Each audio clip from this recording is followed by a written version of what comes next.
Boa tarde, segundou meu povo, SBT Esporte na área, com muitas notícias, rodada do Paulistão cheia de empates. No Palmeiras, o Abel Ferreira manda a letra para a diretoria, ele está revoltado e a torcida também está brava.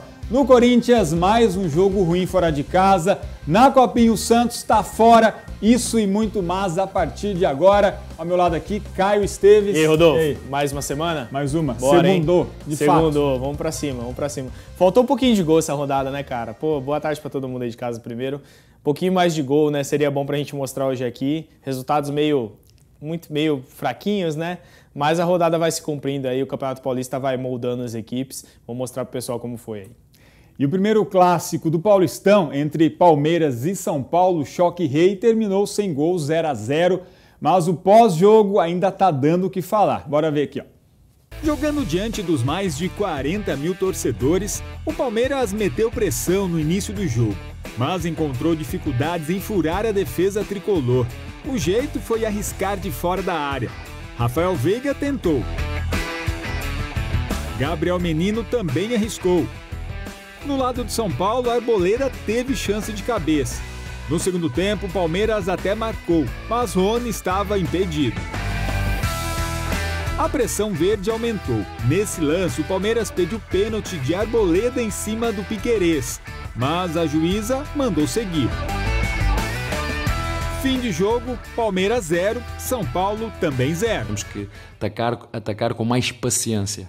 Tentar atacar para criar os espaços que nós queremos através da posse de bola. Ou seja, a posse de bola é uma ferramenta que nos permite desequilibrar o adversário.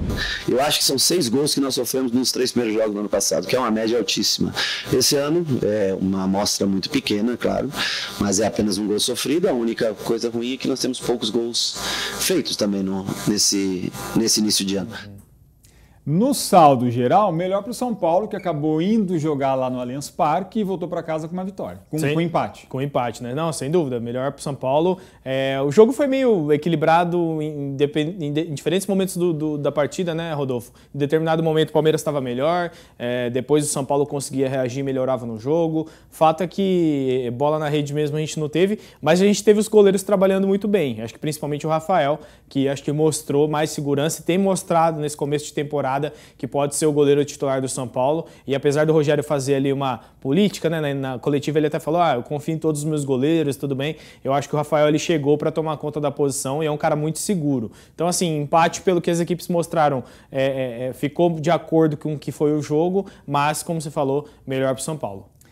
Caio, agora esse jogo deu o que falar justamente na entrevista do Abel Ferreira, porque o treinador do Palmeiras, ele continua pedindo um pouco mais de efetividade no time e a gente até separou aqui alguma parte dessa entrevista dele, porque ele cobrou a diretoria e ele soltou a voz aí e não perdoou não. Vamos ver aqui, ó. A Supercopa estava marcada para domingo e foi marcada para sábado. Porque é um horário nobre, Nós, o clube internamente, atempadamente, sabia quando é que ia ser a Supercopa e mandou, porque o nosso clube tem uma coisa, eu não sei se é boa ou é má, mas quando é para reclamar, nunca reclama publicamente. Vai sempre através do e-mail, não é? É da arbitragem, vai por e-mail, é tudo por e-mail e não pode ser. Basta, não é? O treinador treina, jogadores jogam e a direção tem que dirigir. E dirigir é posicionar-se. Eu quero jogadores prontos, jogadores que venham fazer a diferença. Porque se vier jogadores para nós continuarmos a ter que os potenciar e formar, eu vou abaixo à base e jogam os moleques da base. A gente já vai pontuar aqui com o Caio essa entrevista do Abel Ferreira, só que hoje os muros lá da academia de futebol do time amanheceram todos pichados. A gente tem algumas imagens aqui, ó. O principal alvo foi a Leila, o pessoal pede para que ela realmente cumpra os seus compromissos, ó. Queremos jogadores. A torcida do Palmeiras está brava. O motivo é, o Palmeiras perdeu o Scarpa, nós já comentamos isso aqui, e também o Danilo. Vendeu esses jogadores por um preço alto e não trouxe nenhum jogador no mesmo nível, tanto que o Abel Ferreira ele fala, a gente quer jogador pronto para poder já atuar. E é o que a gente falava aqui nas últimas semanas, que o Palmeiras teria que ter reforços que chegassem para vestir a camisa e para jogar, exatamente o que o Abel falou. A diferença é que agora o Abel expõe um problema que até então era interno e agora realmente para todo mundo saber. E eu acho que houve uma pressão, principalmente de torcida, com relação ao elenco, para que trouxesse resultado nas partidas e esses resultados não vieram.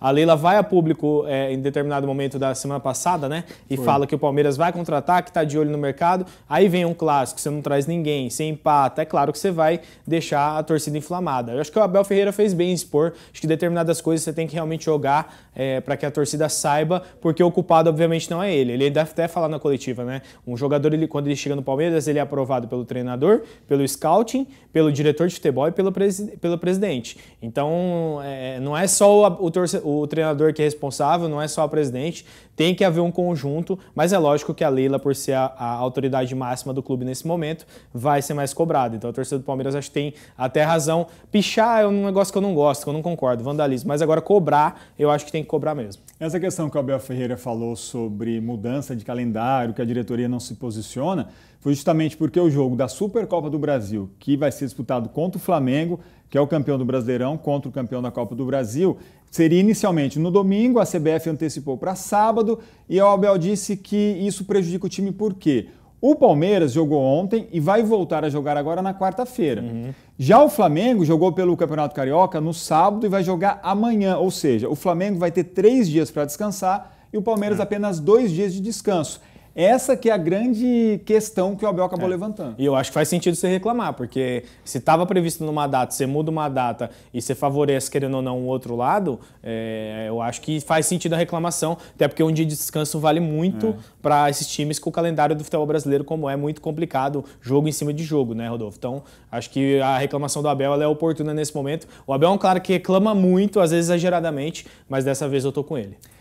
O Caio acha que está certa a reclamação. A gente quer saber a opinião de quem está em casa. Você acha que o Abel está reclamando com razão ou ele está choramingando demais? Manda no nosso WhatsApp, o 18 991 43 7891. Depois a gente volta repercutindo um pouquinho mais desse assunto, claro, com a sua participação.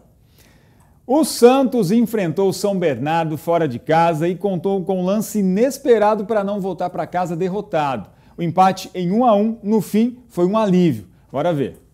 O Santos precisou ter paciência e contar com a sorte em alguns lances para não tomar o gol.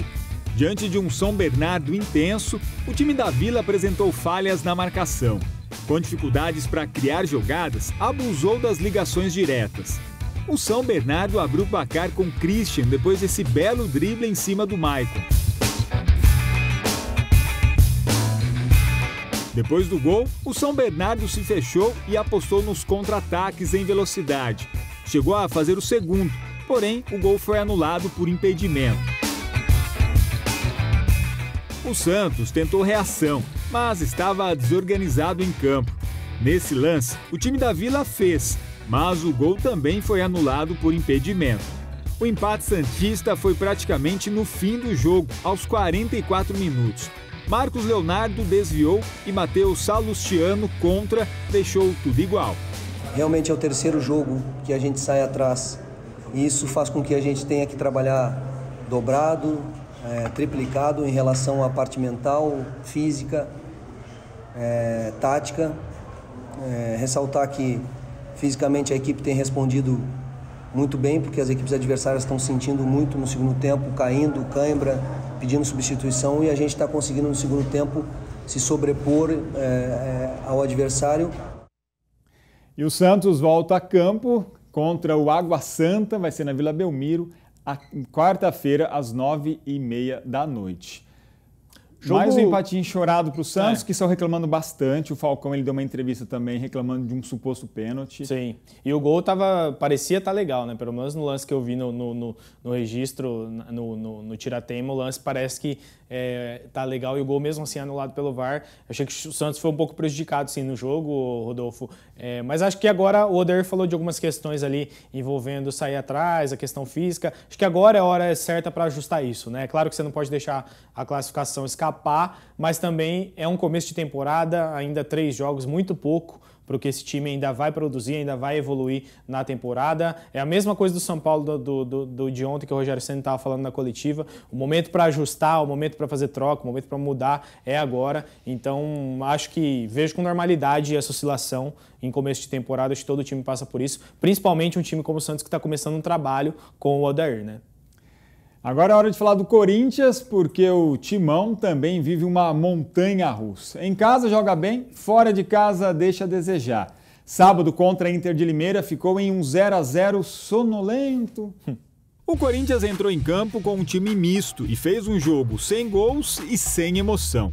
A Inter de Limeira até criou algumas oportunidades e exigiu boas defesas do Cássio.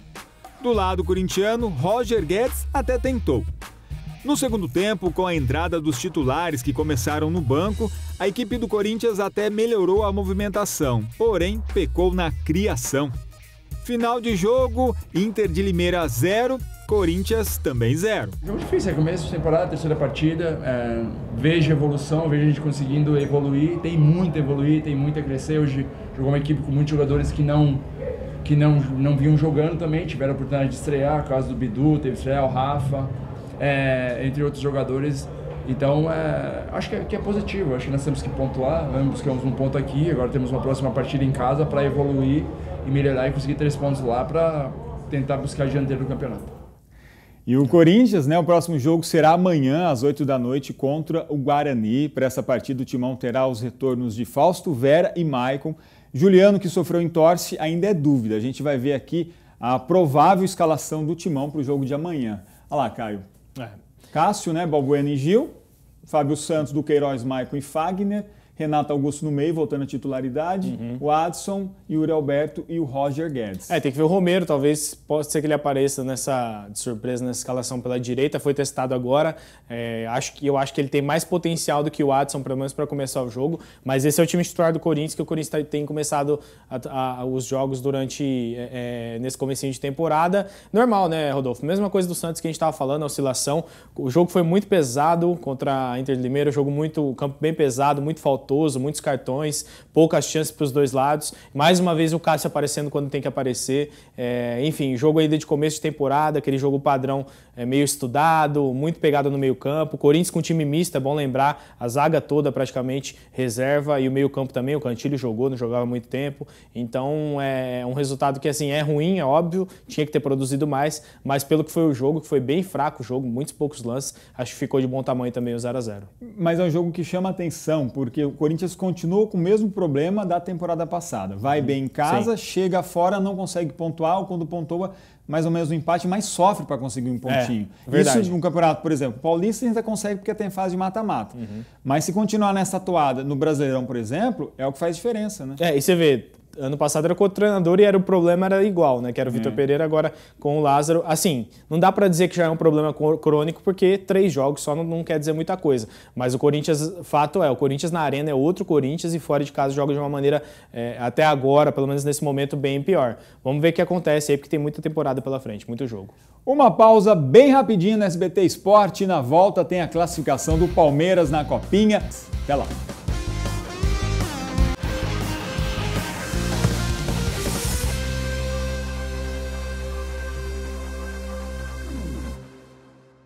SBT Esporte de volta.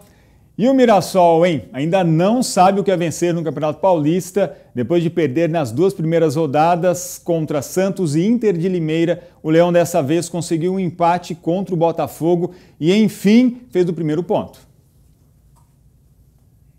A gente tem uns gols aí, ó. O Robinho abriu o placar para o Botafogo. O empate, na sequência, veio depois, ainda no primeiro tempo, com o Zé Roberto fazendo o gol de empate do Mirassol. O Zé Roberto, golaço, né, de cabeça. Bola do Camilo, você vê, ela é tão venenosa que ela meio que sai da área e volta. É um gol muito bonito, realmente. E o resultado que, para mim, Rodolfo, foi um resultado até bom. Se a gente for analisar, o Botafogo é um time que está jogando muito bem em casa.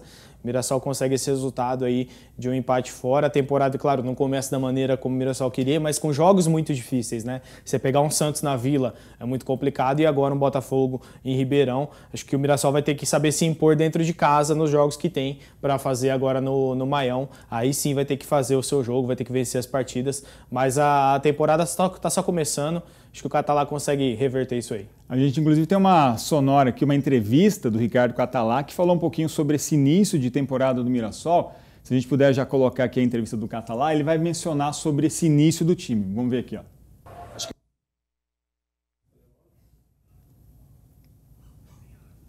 Vamos voltar? A gente está sem o áudio do Catalá. Ô Caio, mas o Mirassol é isso. Ele na entrevista ele comentou sobre essa questão de estar pecando muito na hora de finalizar também, né? Sim. E ele reclamou muito essa questão de tomar gol com muita facilidade. Eu acho que faz sentido a reclamação. São coisas que tem que ser aperfeiçoadas no decorrer da temporada.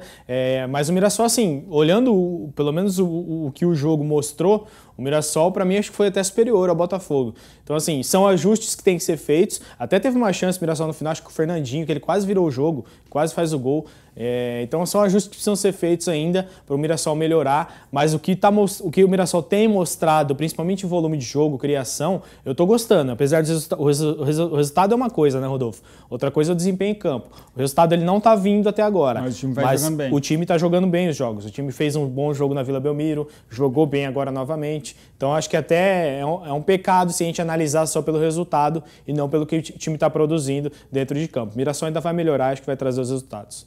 Beleza, vamos falar um pouquinho de Copinha agora, porque a final será entre Palmeiras e América Mineiro, que eliminou o Santos e está classificado. O jogo entre Santos e América no domingo teve cara de revanche. No ano passado, o time da Vila eliminou o Coelho na semifinal. Dessa vez, a história mudou de lado. O América desfilou e venceu por 3-0, com 3 gols do atacante Luan Campos. O outro finalista, o Palmeiras, já havia garantido a vaga na final no sábado ao vencer o Goiás em um jogo bastante equilibrado por 2-1. O atual campeão da Copinha fez com Kevin e um gol contra de Nolasco. O Goiás marcou com André. Caio, tem favorito para essa final? Palmeiras e América. O jogo provavelmente vai ser lá no Allianz Parque. É um jogo equilibrado, não dá para dizer favorito, mas assim, eu acho que o América Mineiro ele tem mostrado uma maturidade nessa Copinha, que é alguma coisa que ainda falta um pouquinho ao Palmeiras. Embora a campanha do Palmeiras seja muito boa, é um time que sabe jogar com a bola no pé, é um time que tem o domínio da posse de bola, toca muito bem, cria oportunidade. Acho que o América Mineiro é um time mais incisivo, é um time que vai mais em direção ao gol, é um time que vai mais agudo. Então eu colocaria o América como levemente favorito para a final, por incrível que pareça, né? O Palmeiras atual campeão, jogando demais, mas o campeonato do América Mineiro eu acho que é um campeonato melhor que o do Palmeiras. E nessa semifinal é importante ressaltar, eu vi o jogo inteiro, o Goiás jogou muito bem e jogou em alguns momentos até melhor do que o Palmeiras na semifinal. Acabou dando azar de sair o gol contra ali, mas no momento em que o Goiás pressionava o Palmeiras para tentar a vitória. O Palmeiras foi muito esperto, foi muito competente também e conseguiu fazer o gol da classificação. Vai ser uma final muito legal, Rodolfo. A gente vai acompanhar. O pessoal de casa está participando, tem mensagens aqui, a gente vai ver. Carlos de Bilac, olá, o Abel está reclamando com razão sim, sobre aquela enquete que a gente fez. Se o Abel tinha razão em reclamar, se não tinha, o Carlos acha que sim. Vamos ver outra mensagem agora do João Paulo de Emilianópolis. Boa tarde a todos. Ou o Santos se reforça com pelo menos 2 meio-campistas bons, ou vai ser igual ao ano passado, brigar para não cair nos campeonatos. É complicado. O elenco do Santos eu acho que é até mais promissor que o do ano passado até. Tem algumas peças ali até melhores. Mas assim, sem dúvida, olhando para elenco mesmo, para a força de elenco, o Santos não está na prateleira de cima de maneira alguma. Tem os 11, né? Mas não tem o Santos está no miolo, ali no meio. Agora do Antônio de Catanduva. Boa tarde, galera do SBT Esporte. Como um bom santista, acho que este ano o Santos vai cair. Mais um santista aí pessimista com a campanha até agora. Caramba, a galera tá muito pessimista, não é pra isso não, pô. Calma. Mas a gente respeita a opinião. Calma. Vamos ver agora Jolima de Adamantina. Ontem eu assisti ao jogo do Palmeiras e São Paulo, um bom clássico, e notei que o tricolor, pelo menos neste início de temporada no campeonato, é o time que está mais consistente, jogando com garra, iniciativa, pegada e determinação, sem muitos medalhões, com apenas 2, Carelli e Arboleda. Começou a me agradar este estilo de jogo e vocês aí o que acham deste novo São Paulo? Eu tô gostando do Luciano um pouco mais recuado, jogando pela direita. Acho que ele tá conseguindo trazer um pouco mais de qualidade. O David na esquerda também, gostei nesses primeiros jogos. São Paulo melhorou muito defensivamente, né? Tomou muito pouco gol nesse começo de Campeonato Paulista. E ano passado, o Rogério até falou na coletiva ontem sobre isso. Em 3 jogos, São Paulo tomou 6 gols ano passado, no começo do Paulista. Esse ano, em 3 jogos, tomou 1. Então já é um sinal de que melhorou muito a sua defesa. O Brasil é um celeiro de craques e talentos no futebol, isso todo mundo sabe. Um deles encantou o mundo, Mané Garrincha. A morte do anjo das pernas tortas completou 40 anos e a gente tem uma homenagem a esse gênio do futebol. As imagens já não têm tanta nitidez. Já os dribles, impossível não perceber o quanto eram desconcertantes. Fosse com a camisa da seleção ou com a eterna 7 do Botafogo, a cena se repetia. Os adversários ficavam atordoados com lances mágicos. Com o Glorioso foram mais de 600 partidas. Garrincha era capaz de arrancar sorrisos até dos torcedores rivais. Como do então menino Zico, que nunca se esqueceu de uma certa final entre Flamengo e Botafogo. Em 1962, o Garrincha fez 3 gols e eu não saí triste do Maracanã, porque era o Garrincha. Tive a felicidade de encontrá-lo ainda quando estava começando no Flamengo e foi um dos grandes prazeres da minha vida poder conhecê-lo. Para mim, Garrincha foi o segundo maior da história. O primeiro, lógico, foi o nosso Rei Pelé e depois o Garrincha. Conquistou o bicampeonato mundial com a seleção em 58 e 62. Mané foi inspiração para outros ídolos, como Jairzinho, o furacão da Copa de 70. Ele tinha uma versatilidade de movimentação, entendeu? Por isso que eu estou dizendo que era imarcável. E que eu, principalmente, que por causa dele eu fui ponta-direita, eu tentei jogar igual a ele e não consegui jogar. Garrincha foi pura poesia e, como tal, mereceu de Vinícius de Moraes o poema O Anjo de Pernas Tortas. Vem-lhe o pressentimento, ele se lança mais rápido que o próprio pensamento. Dribla mais 1, mais 2.